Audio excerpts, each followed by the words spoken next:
नमस्कार. मी बुवासाहेब पंडित हुमरे, राहणार मुरुम, तालुका फलटण, जिल्हा सातारा. माझं प्राथमिक शिक्षण मुरुम या ठिकाणी झालेलं आहे, जिल्हा परिषदच्या शाळेमध्ये, आणि माध्यमिक शिक्षण हे कारखान्याच्या कंपनीच्या थोडक्यात शाळेमध्ये साकरवडीत झालेलं आहे.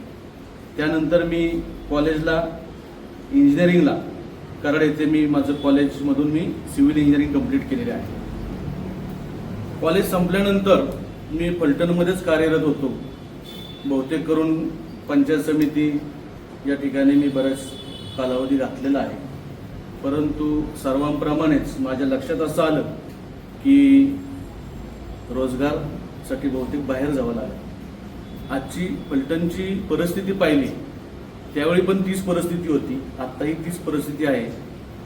माझ्या माहितीप्रमाणे एका अभ्यासाच्या निष्कर्षाद्वारे आजही तालुक्यातील 70% तरुण हा रोजगारासाठी फलटणमधून बाहेर पडतो, जो पुण्याला जातो, बारामतीला जातो किंवा सातारा किंवा इतर ठिकाणी जात असतो. त्याचप्रमाणे मलाही त्यावेळी रोजगारासाठी पुणे येथे शिफ्ट व्हावं लागलं. आणि शिफ्ट होत असताना सध्या मी माझा बिझनेस कन्स्ट्रक्शनचा करतोय, त्यामध्ये मी स्थिरस्थावर आहे. परंतु मी एक फलटणकर म्हणून मला इथून स्थलांतरित व्हावं लागलं. ही वेदना माझ्या मनाला अतिशय वेदनादायक होती. आणि आपण संवेदनशील असताना फलटणसाठी काहीतरी करायचे या एका जाणीवेतून मलाही वाटतं की आपण या ठिकाणी उपस्थित राहून फलटणसाठी काहीतरी करावं असं मला नेहमी वाटायचं. ही संधी मी याआधी प्रयत्न केला होता, परंतु मी आता या ठिकाणी 100% ठरवलं आहे की या विधानसभेसाठी मी शरदचंद्रजी पवार साहेब, राष्ट्रवादी काँग्रेस या गटातून मी उमेदवारी मागितली आहे आणि मी इच्छुक म्हणून तिथं फॉर्म भरलेला आहे. फलटणची झालेली दुरावस्था पाहून गप्प न राहिल्यामुळे मी या निवडणुकीत उतरण्याचा निर्णय घेतलेला आहे. ही दुरावस्था दूर करण्यासाठी, मतदारसंघातील युवकांच्या भवितव्यासाठी, शेतकऱ्यांच्या बांधावून जाऊन त्यांचे प्रश्न सोडवण्यासाठी, महिलांच्या सबलीकरणासाठी, दहशतमुक्त फलटणसाठी, कॅनलच्या अस्थिरीकरणाच्या विरोधात शेतकऱ्यांच्या बाजूने उभं राहण्यासाठी, तालुक्यातील सहकार वाचवण्यासाठी आणि सहकार वाचवता सर्वांना, महिला पुरुषांना, शेतकऱ्यांना न्याय देण्यासाठी, रस्त्याची अवस्था झालेली, दुरावस्था झालेली खड्डेमुक्त रस्ते करण्यासाठी आणि सुदृढ आरोग्यासाठी माननीय श्री पद्मविभूषण शरदचंद्र पवार साहेब यांच्या सूचनेनुसार मी या ठिकाणी लोकांच्या समस्या जाणून घेत तालुक्यामध्ये फिरत आहे. तुम्हाला बातमी ती कळलीच असेल. गेल्या कितीतरी दिवसापासून मी समस्या पाहण्यासाठी आणि त्या सोडवण्याच्या निराकरणासाठी मी तालुक्यामध्ये दौरे काढलेले आहेत. यापुढे राहील. कोणत्याही परिस्थितीमध्ये खरं पाहिलं तर मी दौरा करत असताना बऱ्याच समस्या मला पाहता आल्या. लोकांशी संवाद साधता आलं, लोकांच्या बांधावर गेलो, लोकांच्या दारापर्यंत गेलो. त्यामध्ये असं जाणवलं की फलटणला खूप मोठ्या कामाची गरज आहे. खरं पाहिलं तर विकासावर मी न बोललेलं बरं. तुम्ही तर सर्वजण जाणताच विकास किती चाललेला आहे. बहुतेक मला असं वाटतंय विकासाचा शुभारंभ मी आमदार झाल्यावरच होईल असं मला वाटतं. त्यामुळे मी ठरवलंय की या निवडणुकीमध्ये पूर्ण ताकदीने आणि पवार साहेबांच्या आशीर्वादाने या निवडणुकीत उतरणार आहे. यासाठी मी आपणास या ठिकाणी बोलवलेलं आहे. सर, पक्षाच्या वतीनं आपल्याला काही सूचना देण्यात आल्या? आपण पक्षाकडे मागणी केली, त्यानंतर पक्षाच्या वतीनं आपल्याला काही सूचना देण्यात आल्या किंवा पवार साहेबांनी किंवा जे आपल्या जिल्ह्याचे निरीक्षक असतील, आपल्या मतदारसंघाचे निरीक्षक असतील, त्यांनी काय आपल्याला सांगितलं उमेदवारीबाबत? मी सुरुवातीलाच सांगितलं की पवार साहेबांच्या सूचनेनुसारच मी तालुक्यामध्ये घरोघर फिरत आहे. शेतकऱ्यांच्या बांधावर जाऊन शेतकऱ्यांच्या समस्या विचारून घेत आहे. त्यावर निराकरण करण्यासाठी संपूर्ण अहवाल मी पवार साहेबांच्या समोर मांडणारच आहे. पक्षाकडून उमेदवारी नाही मिळाली तर तुम्ही अपक्ष लढवणार आहात का? मी तुम्हाला एवढंच सांगतो की 2024 ही विधानसभा मी लढवणार आहे, कोणत्याही परिस्थितीत.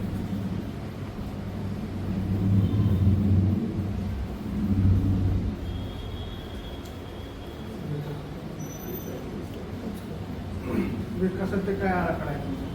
विकासाचा आराखडा मी तुम्हाला आत्ताच सांगितलं की विकासाबद्दल खरं तर न बोललेलं बरं. थोडक्यात मी सांगायचं म्हटलं तर समजा आता सुरवडीला आपली कमीन्स आलेली आहे. एक मोठा उद्योग पवार साहेबांच्या विचारातून किंवा त्यांच्या सहकार्याने आपल्या तालुक्यामध्ये खूप मोठा उद्योग आला. पण तो उद्योग आलेला आहे आता बरेच दिवस झाले ना, बरेच वर्ष झाली. खरं त्यानंतर MIDC वाढली गेली पाहिजे होती. तालुक्यातील भूमिपुत्रांना त्या ठिकाणी न्याय दिला पाहिजे होता, परंतु तसं दिसत नाहीये. त्या भूमिपुत्रांसाठी मला लढायचे. अजूनही तालुक्यामध्ये मोठ्या मोठ्या MIDC गरज आहे, परंतु त्या आलेल्या नाहीयेत. महिंद्राचं काय झालं हे खरं विचार करण्याची गोष्ट आहे. नाईक बोमवाडीमध्ये आपण MIDCचा प्लॅन केला, त्याचं पुढे काय झालं खरं तर तुम्ही प्रश्न विचारले पाहिजेत. अतिशय चांगले प्रश्न विचारला तुम्ही विकासाबद्दल. खरं मी तुमचं आभारी आहे की विकासाबद्दल कोणतरी विचारणार आहे या तालुक्यामध्ये. मी तुमचं खरं तर आभार मानतो. नाईक बोमवाडीमध्ये MIDC आली, काय आलं पुढे त्याचं? लोकांना रोजगार कसा मिळणार? आजही लोकांनी बारामतीला, पुण्याला, सातारला जायचं का? ह्या विषयावर कुणी विचारणा केली पाहिजे. मी तर माझं तर असं मत आहे, विसाळ साहेब, माझं असं मत आहे की आता आपण MIDC नाही, फलटणला IT कंपनीची गरज आहे.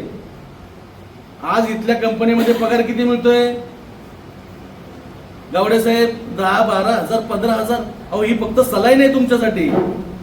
तुम्ही फक्त जगू शकता, प्रगती करू शकत नाही. तुम्हाला प्रगती करायची असेल तर मोठे मोठे पगार तुम्हाला इथे उपलब्ध झाले पाहिजेत. त्यासाठी मी पवार साहेबांच्याकडे IT कंपनीची मागणी यापूर्वीच केलेली आहे. त्यामुळे आता फलटण हा विकासाच्याही पुढे जाणार आहे, नक्की विकास होणार आहे. साहेबांचं वैयक्तिक लक्ष आहे या ठिकाणी आणि चांगले चांगले मोठे मोठे उद्योग IT कंपनीसारखे आम्ही मागणी केलेली आहे. तुमच्या साथीनं कर अजून मागणी करू. मी तुम्हाला आधीच सांगितलं की साहेबांच्या सूचनेनुसार मी तालुक्यामध्ये कार्यरत आहे. आपल्या मतदारसंघात किती गाव आहेत? गावं किती आहेत यापेक्षा 341 बूथ आहेत हे महत्वाचं आहे. त्या ठिकाणी बूथ लेवलला आम्ही काम करत आहोत.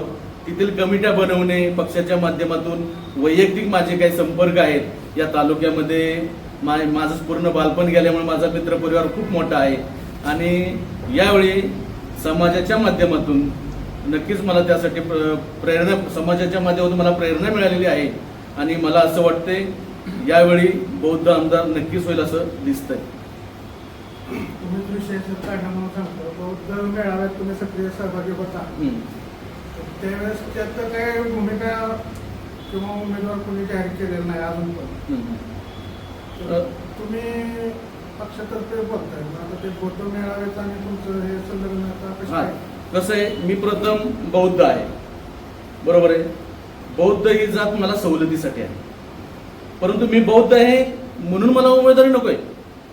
माझी कॅपॅसिटी, कॅलिबर, माझी क्वालिटी आणि समाज सेवा ह्या माध्यमातून मला पक्षाने उमेदवारी द्यावी ही मी तुमच्यातर्फे मागणी करत आहे.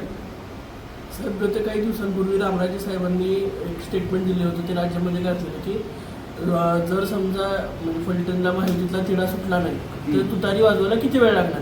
जर समजा ते पवार साहेबांकडे आले तर तुमची भूमिका काय असेल? मला आनंदच आहे. जर माझा प्रचार करण्यासाठी जर लोक पक्ष देत असतील मला आनंदच आहे ना.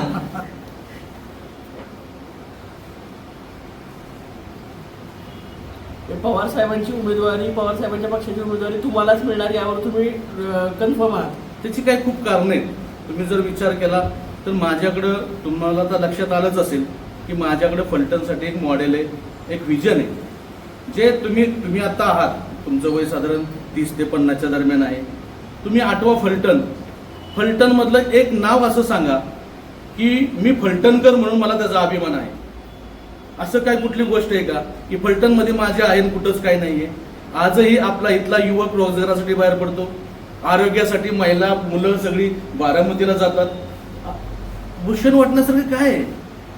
तेच तर निर्माण करायचंय आपल्याला की आपल्याला असा अभिमान वाटला पाहिजे फलटणकर म्हणून. मी फलटणकर म्हणून, मी फलटणचा, माझा फलटणचा जन्म आहे.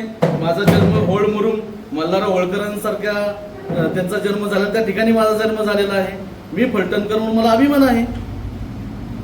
म्हणून तर मी तेच विचारतो तुम्हाला. उलट तुम्ही प्रश्न विचारले पाहिजेत की फलटणमध्ये अशी कोणती गोष्ट आहे की तुम्हाला ती घोषणा वाटते. आज तुम्ही म्हणता राम मंदिर तर 250 वर्षापूर्वी झालेलं आहे का वेगळं काही? तर आरोग्यासाठी बाहेर जातोय, रस्त्याला मला वाटतं गटर नाही आहेत, रस्त्याची दुरवस्था, महिलांना इथं स्वयंरोजगारासाठी काय शेतकऱ्यांचे गट नाही आहेत की शेतकरी गट कुणीतरी स्थापन करावेत, त्यांनी पिकांचं नियोजन करावं, नियोजन करता करता त्यासाठी मार्केट उपलब्ध करून द्यावं. शेतकऱ्यांसाठी लढणारं दिसतंय का कोण? आहेत, असतील, मी असं म्हणत नाही की नसतील, परंतु त्याला प्रभावीपणे काम करायचं असेल, शेतकऱ्यांच्या बांधावर जाणारा यापूर्वी कुठला प्रतिनिधी पाहिला का तुम्ही? आज जो प्रतिनिधी तुमचा आपण निवडून देतो या ठिकाणी मतदारसंघातून, तो कधी बांधावर गेलेला आहे का? नाही ना. आपल्याला कुणाशी हे करायचं नाही, तुलना करायची नाही किंवा काय करायचं नाही, परंतु एक मला या मतदारसंघातून फलटण कोरेगाव विधानसभा मतदारसंघातील प्रत्येक नागरिकाचं नेतृत्व नाही, शब्द नीट समजून घ्या, नेतृत्व नाही, मला प्रतिनिधित्व करायचं आहे आणि त्यांच्या समस्या सोडवण्यासाठी मी यापुढे पूर्ण वेळ 24 तास कार्यरत राहणार आहे, तशा मला सूचना आहेत. युवकांसाठी आपलं विजन काय आहे? युवकांसाठी मी तुम्हाला आधीच सांगितलं की MIDC होत राहणार आहेत. ना तुमचं विजन काय आहे? म्हणजे आता पाठीमागचं झालं, हम्म. तुम्ही काहीतरी विजन ठेवलं असेल ना पुढे. आमच्या संकल्पना ज्या आहेत इथं कंपन्या आणण्याबरोबरच युवकांना स्वयंरोजगारासाठी आम्ही तयार करणार. या ठिकाणी तुम्हाला सांगायचं म्हटलं तर पुरुष बचत गट ही संकल्पना खरं आम्ही या ठिकाणी राबवणार आहोत. गावागावामध्ये पुरुष गट करून छोटे छोटे व्यवसाय कसे तयार होतील आणि कमीसारख्या कंपन्यांना कसं खरं तर पूरक व्यवसाय सुरू व्हायला पाहिजे होते, ते होताना दिसत नाहीये. त्यामुळे त्यासाठी आम्ही नक्की प्रयत्न करणार आहोत.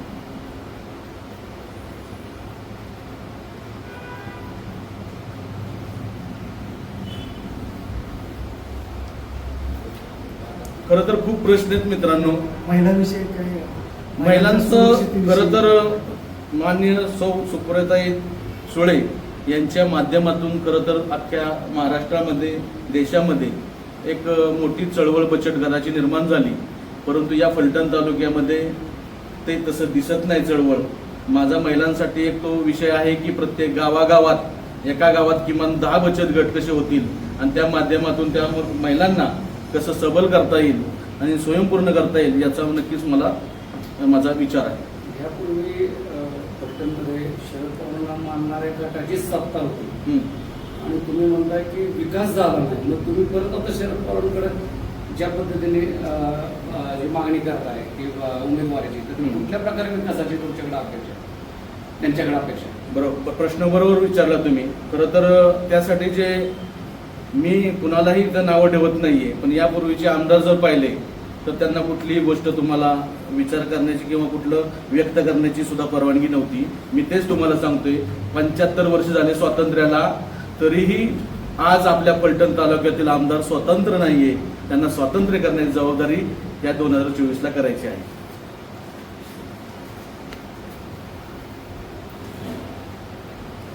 उमेदवारी जाहीर करताय जाहीर नाही सर. तुमची इच्छा व्यक्त करताय, तर त्याबद्दल तुम्ही तुमच्या मत मेळाव्यातल्या टीमशी बोलताय का, किंवा तुम्ही त्यांना विचारलाय का, किंवा त्यांचा तुम्हाला पाठिंबा आहे का?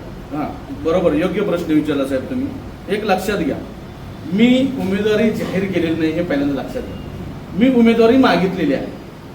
समाज म्हणून एक माझी भावना आहे की बाबा आम्हाला एक समाजातील एक आरक्षित म्हणून एक मोठा गट, मोठा भाऊ म्हणून खरं तर 15 वर्षात खरं संधी मिळायला हवी होती. परंतु ठीक आहे, पवार साहेबांनी ज्यांच्या हातात सत्ता दिली होती किंवा ज्यांना पाहायला लावलं होतं त्यांना ते आमच्यातलं कोण तसं संधी मिळालेली नाहीये. ती संधी बहुतेक आत्ता मिळालेली आहे विकास करण्यासाठी किंवा समाजाला नेतृत्व देण्यासाठी. मी तुम्हाला तेच सांगितलं की आम्हाला नेतृत्व नाही करायचं, प्रतिनिधित्व करायचं आहे. आणि समाज नक्कीच माझ्या विचारांचा, माझ्या मनातील असलेला फलटणसाठीचा विकासाचे पर्व किंवा एक व्हिजन असलेलं जर समाजाने स्वीकारलं तर मला वाटते मतदारसंघातील लोकही स्वीकारतील असं मला वाटतं. त्या टीमच्या लोकांशी तुमचं बोलणं झालंय का, किंवा त्यांचा नाही. पाठिंबा आहे का? बरोबर आहे, पाठिंबा कोणीच कोणाला नाही. एक समाज म्हणून आम्ही जेव्हा एकत्र आलो की आमची भूमिका एकच होती की आमच्या समाजातील कोणालाही द्या, त्यामुळे बुवासाहेब हुंबरेंनाच द्या किंवा XYZ द्या असं काही समाजामध्ये ठरलेलं नाहीये. समाज एकत्र आला होता की बाबा आम्हाला प्रतिनिधित्व द्या म्हणून. समाज त्यासाठी कुणासाठी आलेला नाहीये असं मला वाटतंय. आपण जर फलटण कोरेगाव विधानसभा मतदारसंघामध्ये आमदार म्हणून निवडून आला तर अनुसूचित जातीतील कोणत्या मुद्द्यांवर आपण विधानसभेमध्ये आवाज उठवतो? खरं तर विधानसभेमध्ये आवाज उठवण्यासाठी भरपूर मुद्दे आहेत. आता आधीच्या आमदाराने विचार केला तर तुम्हाला एक प्रश्न आठवतो का? त्या आमदारांनी कापूस प्रश्न विचारला होता. कापसाचा प्रश्न किती महत्वाचा आहे फलटणमध्ये? नाहीच ना. त्याहीपेक्षा खूप मोठे प्रश्न या फलटणमध्ये असताना त्या आमदारांनी ते प्रश्न विचारलेले नाहीयेत, हे पहिल्यांदा लक्षात घ्या. आणि तुम्ही जे म्हणताय की अनुसूचित जातीसाठी प्रश्न विचारणार का, मी तुम्हाला हेच सांगतोय की मी फक्त अनुसूचित जातीचा प्रतिनिधित्व करत नाहीये. मला फलटण कोरेगाव विधानसभा मतदारसंघातील प्रत्येक नागरिकाचे प्रतिनिधित्व करायचे. त्यामुळे मला सगळ्यांचा विचार करायचा आहे. त्यामध्ये प्रत्येक घटक असतील, प्रत्येक जाती असतील, त्या सर्वांचा मला विचार करूनच मला पुढे काम करायचे. आणि मी नक्कीच, मला असा विश्वास आहे की मी सर्व समाज घटकांना त्यामध्ये नक्की न्याय देईन आणि युवकांसाठी कार्यरत राहील.